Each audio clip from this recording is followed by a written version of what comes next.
Hi, I'm Hugh Rogers, and I'm reading from the Diary of Anne Frank here at the Hickory Bookshop.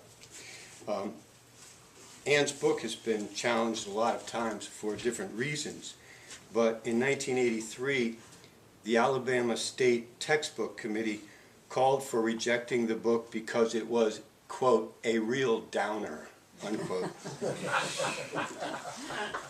Anne was 13 when she went into hiding in the secret annex in Amsterdam, hiding from the Nazis. She was 15 when her family was discovered and taken to the concentration camps. This entry is from July of 1944, just before she was discovered. Quote, "For in its innermost depths, youth is lonelier than old age," unquote. I read this saying in some book, and I've always remembered it and found it to be true. Is it true, then, that grown-ups have a more difficult time here than we do? No, I know it isn't. Older people have formed their opinions about everything and don't waver before they act. It's twice as hard for us young ones to hold our ground and maintain our opinions in a time when all ideals are being shattered and destroyed, when people are showing their worst side and do not know whether to believe in truth and right and God.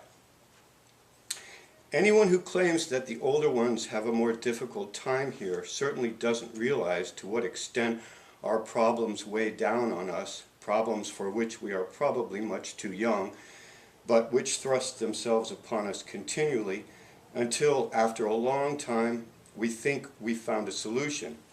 But the solution doesn't seem able to resist the facts, which reduce it to nothing again. That's the difficulty in these times. Ideals, dreams, and cherished hopes rise within us, only to meet the horrible truth and be shattered. It's really a wonder that I haven't dropped all my ideals because they seem so absurd and impossible to carry out. Yet I keep them because, in spite of everything, I still believe that people are really good at heart. I simply can't build up my hopes on a foundation consisting of confusion, misery, and death. I see the world gradually being turned into a wilderness.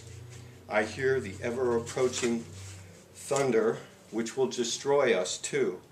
I can feel the sufferings of millions, and yet, if I look up into the heavens, I think that it will all come right, that this cruelty too will end, and that peace and tranquility will return again. In the meantime, I must uphold my ideals, for perhaps the time will come when I shall be able to carry them out. Yours, Anne.